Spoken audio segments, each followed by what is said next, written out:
Sahabat Celoteh Iman yang terkasih, salam rosario sehat untuk kita semua.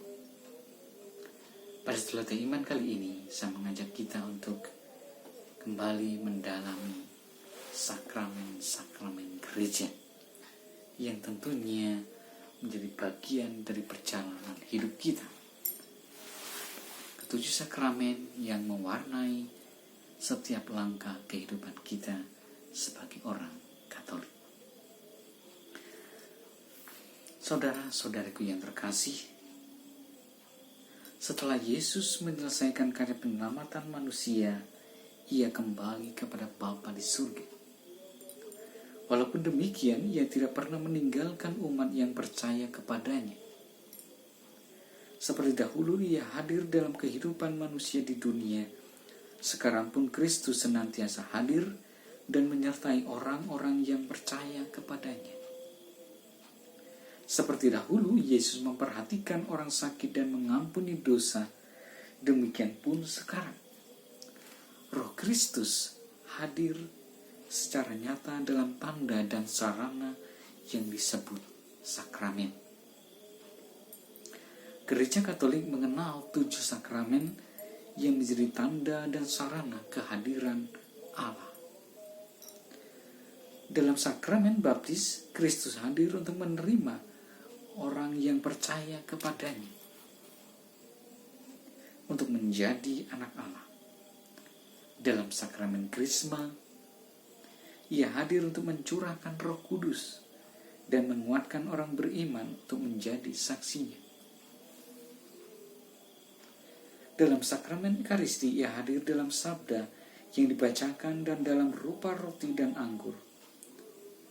Dalam sakramen Tobat, ia hadir dalam diri imam untuk mendengarkan pengakuan dosa dan memberikan pengampunan. Dalam sakramen perkawinan, Kristus hadir untuk mempersatukan kedua mempelai dalam ikatan kasih yang tak dapat diceraikan dan memberkati mereka. Dalam sakramen tabisan, ia hadir untuk mengangkat seorang tertentu untuk mengembalakan umatnya. Dalam sakramen perminyakan, ia hadir untuk memperhatikan orang yang sakit. Pertama kita akan membahas sakramen baptis. Saudara-saudariku, sahabat Celoteh Iman yang terkasih, untuk menjadi anggota gereja, orang harus menerima sakramen baptis bersama dengan sakramen Krisma dan sakramen Ekaristi. Sakramen baptis merupakan sakramen inisiasi, yaitu sakramen yang membawa orang masuk ke dalam gereja dan menjadi anggotanya. Dari ketiga sakramen ini, sakramen baptis adalah yang pertama diterima.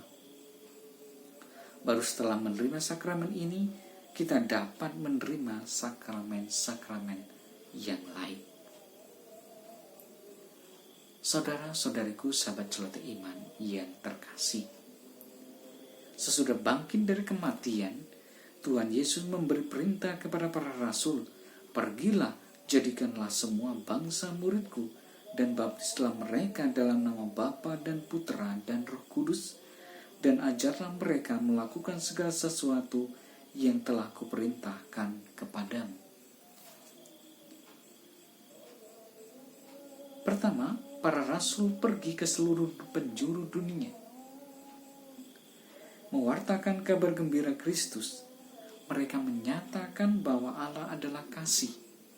Setiap orang telah berdosa dan kehilangan kemuliaan Allah, sehingga tidak mungkin bersatu dengan Allah di surga. Tetapi karena begitu besar kasih Allah kepada manusia, Ia mengutus putranya turun ke dunia untuk membawa manusia masuk ke dalam kehidupan kekal bersama Allah. Dengan mati di kayu salib, Yesus Kristus mempersembahkan diri sebagai kurban untuk pengampunan dosa, untuk menghapus dosa manusia. Hal ini dilakukan agar semua orang yang percaya kepadanya dapat memperoleh hidup yang kekal. Kedua, orang-orang yang mendengarkan pewartaan para rasul itu dan percaya kepada Kristus, kemudian dibaptis dalam nama Bapa dan Putra dan Roh Kudus. Dalam pembaptisan ini, para rasul menenggelamkan mereka di dalam air, sebagai tanda bahwa mereka diikutsertakan dalam kematiannya, dikuburkan bersama dia, dan bangkit bersama dia. Pembaptisan ini menunjukkan bahwa mereka telah percaya kepada Kristus dan akan menerima kehidupan kekal yang dijanjikan oleh Allah. Ketiga, orang-orang yang percaya kepada Kristus dan telah dibaptis itu membentuk persekutuan yang disebut jemaat. Para rasul tidak langsung meninggalkan jemaat, tetapi membina mereka tentang bagaimana hidup sebagai orang yang percaya kepada Kristus. Para rasul menyampaikan kepada mereka ajaran yang telah mereka dengar dari Tuhan Yesus. Dengan demikian, para anggota jemaat dapat hidup sesuai dengan kehendak Kristus yang telah mengasihi dan menyelamatkan mereka.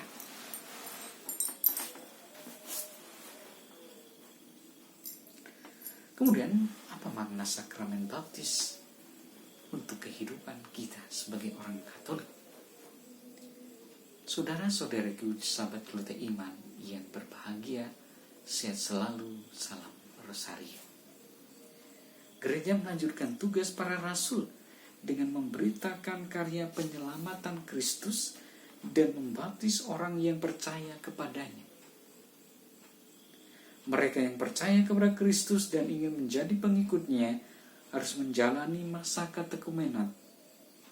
Masa ini adalah masa persiapan di mana para calon baptis menerima bimbingan tentang iman akan Kristus dan kehidupan Kristiani. Mereka dibantu agar dapat memahami dan mengenal Allah yang menyatakan diri dalam Yesus Kristus. Mereka juga dibantu agar memahami ajaran Kristus sehingga dapat menjalani kehidupan sesuai dengan kehendaknya.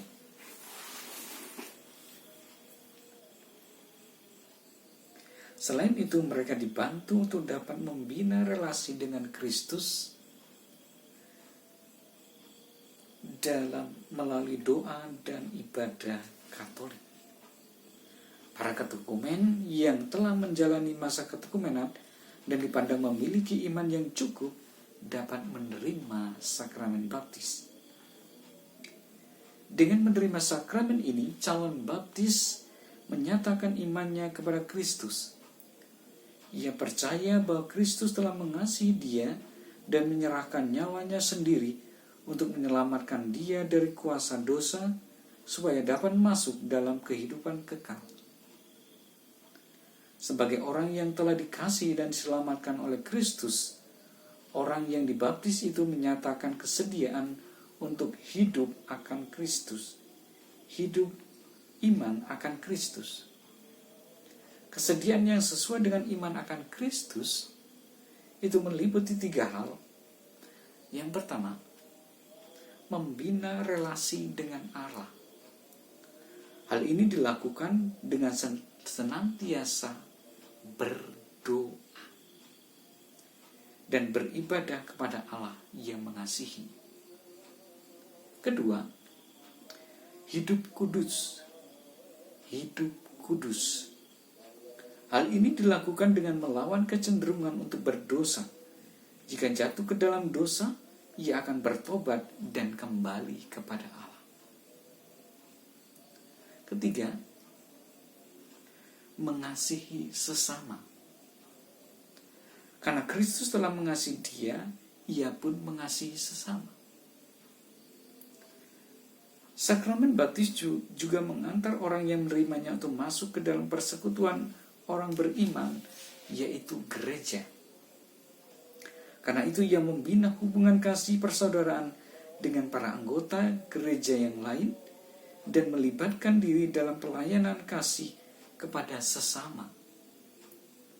Selain itu, ia terlibat dalam kegiatan doa dan ibadah yang dilakukan oleh gereja sebagai satu persekutuan.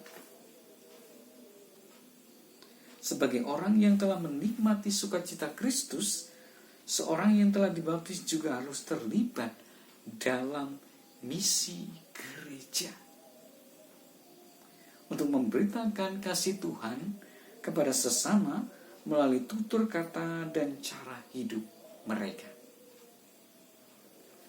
Saudara-saudariku, saudara-saudari iman yang terkasih, kita masuk dalam upacara pembaptisan. Bagaimana upacara baptis dalam gereja Katolik yang tentu sudah kita lakukan, kita ikuti, dan dari sana kita akan mengerti bahwa keselamatan Allah sungguh terjadi dalam kehidupan kita. Untuk dapat menerima sakramen baptis, para calon harus memiliki iman akan Kristus. Dalam baptisan bayi, iman orang tua si bayilah yang berperan. Kedua orang tua percaya bahwa keselamatan adalah karunia Allah yang diterima bukan karena jasa manusia. Karena itu orang tua menghendaki agar anak-anak yang dipercayakan oleh Tuhan kepada mereka segera dibaptis, sehingga dapat menerima keselamatan yang dianugerahkan, dikaruniakan oleh Allah. Biasanya orang yang menerima sakramen baptis, yang menerimakan sakramen baptis adalah uskup, imam, atau diakon. Bila tidak ada satu dari ketiganya, setiap orang dapat membaptis, asalkan mempunyai niat baik untuk melakukannya. Mulanya upacara baptis dilakukan dengan menenggelamkan calon baptis di sungai atau di kolam. Ketika orang Kristiani berkembang ke kota-kota sehingga sulit menemukan sungai atau kolam, mereka membangun kolam di dalam gereja sebagai tempat pembaptisan. Pada masa selanjutnya, pembaptisan dilakukan dengan cara demikian. Pembaptis menuangkan air sebanyak 3 kali pada dahi orang yang dibaptis sambil berkata, "Nama anak yang akan dibaptis, aku membaptis engkau dalam nama Bapa, Putra, dan Roh Kudus." Sesudah mencurahkan air baptis itu, pemimpin upacara mengurapi baptisan baru dengan minyak krisma. Roh Kuduslah yang menjumpai kita, membangkitkan iman di dalam diri kita, dan membuat kita mengakui Bapa dan Yesus Kristus yang diutusnya. Dalam sakramen baptis, air yang biasa digunakan untuk pembersihan menjadi lambang tindakan Roh Kudus yang melahirkan kembali orang yang dibaptis itu untuk menerima kehidupan kekal.